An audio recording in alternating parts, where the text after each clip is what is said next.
você pode se conectar com esse cliente logo na primeira sessão, fazendo-se abrir e ainda despertar nele a vontade de aprofundar o tratamento.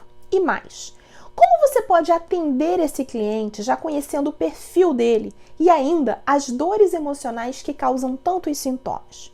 Acredite, isso é plenamente possível. Bem, eu imagino que a essa altura você já tenha percebido que a primeira sessão ela pode ser determinante. E essa história de a primeira impressão é a que fica pode ser muito verdadeira no que se refere à terapia. Porque, dependendo da primeira impressão que o seu cliente tem de você, ele pode nunca mais voltar e nunca te dar uma segunda chance. Raciocina aqui comigo. Vamos comparar duas situações. Numa situação, o terapeuta recebe o cliente pela primeira vez, pergunta o que o levou a procurar a terapia e o cliente vai narrando seus problemas. O terapeuta mostrou-se um bom ouvinte. Sim, você, terapeuta, precisa ter essa qualidade sempre, claro. Mas ele precisa entender mais. Aí vai fazendo perguntas sobre a infância do cliente, sobre os relacionamentos, sobre o trabalho, hobbies, religião e tudo mais. E aí, tempo! Acabou a sessão. Voltamos na próxima. Agora, veja outra situação.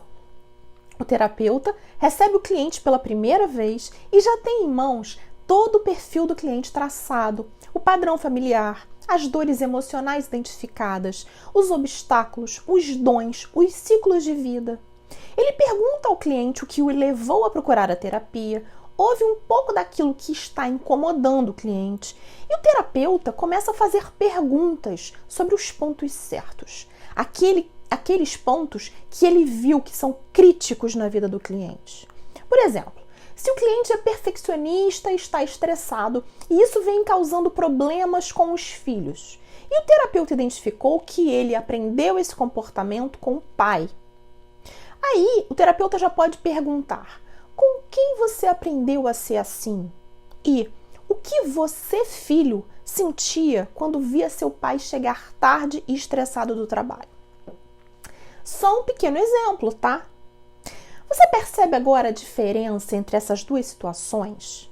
Na primeira, o terapeuta ele vai tateando no escuro, enquanto na segunda, o terapeuta ele já faz as perguntas nos pontos certos e vai colocar seu cliente para pensar logo na primeira sessão.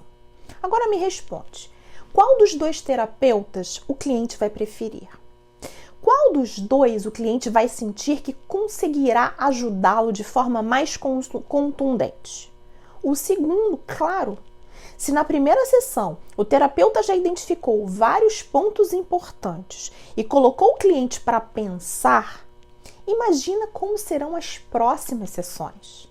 Porque nesse caso há 99% de chance de o cliente querer retornar e prosseguir com o tratamento, claro. Por outro lado, para o terapeuta que usa os métodos tradicionais de ir perguntando e ouvindo o cliente, quanto tempo mais esse cliente vai aguentar?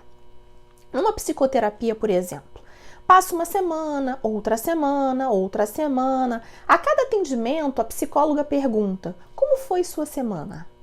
Tá, no início, o cliente até tem muita coisa para contar e se sente aliviado ao falar. Mas por quanto tempo ele vai se dispor a gastar dinheiro e tempo, claro, para contar sobre sua semana? Claro que ele vai acabar pensando que é muito melhor combinar de tomar um chopp com um amigo, e é verdade. Ele não está vendo alívio, ele não está vendo resultado nenhum. Chega disso, terapeuta, basta, já deu. Sai desse lugar comum que só traz desânimo aos clientes e ainda aumenta o estigma das pessoas contra os terapeutas, coitados. Pensa diferente, faz diferente, pelo amor de Deus. Eu vou te contar uma outra história agora. Bem, era uma mulher que estava atravessando uma fase muito difícil na vida, com crises severas de pânico. E ela sentia que essa situação estava afetando a filhinha de 10 anos, que tinha uma timidez extrema. Tudo que a mãe não desejava era ver a filha sofrer. E aí então levou essa menina a uma psicoterapeuta. A psicóloga ela seguia a linha junguiana. Ela era muito carinhosa com a menina e trabalhava principalmente com análise de sonhos. Mas para a menina, aquilo era torturante. Nem sempre a menina lembrava dos sonhos. E nessas ocasiões, ela não sabia o que falar, não sabia como agir. Ficava ali minutos eternos em silêncio com a psicóloga olhando para a cara dela. Aí a psicóloga perguntava: o que você está pensando? E a menina, na verdade, só pensava: meu Deus, o que eu estou fazendo aqui? Que constrangimento ficar em silêncio com uma mulher olhando para mim. Mas a menina era muito boazinha, educadinha, não falava. Aí ela inventava qualquer outra desculpa, qualquer outra coisa para tentar iniciar um assunto. E isso se arrastou por meses e a menina não teve resultado nenhum, absolutamente nenhum. A mãe, que era professora, ela pagou a terapia com dificuldade e imagina a frustração que ela sentiu por gastar dinheiro à toa com uma terapia sem qualquer resultado para a filha. Sem contar que a menina ficou traumatizadíssima quando qualquer pessoa falava em terapia. Ela não queria mais passar por aquilo de jeito nenhum.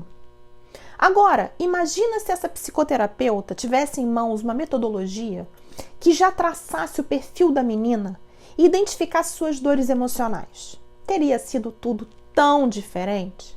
E a terapia certamente teria dado resultados incríveis, ainda mais para uma criança. A menina não precisaria ficar muda com alguém perguntando sobre seus pensamentos. As perguntas recairiam sobre situações concretas, dores profundas, sintomas experimentados por ela. Seria tão maravilhoso, tanto para a filha quanto para a mãe, que sentiria que estava realmente ajudando a sua filha e que seu dinheiro estava sendo bem empregado.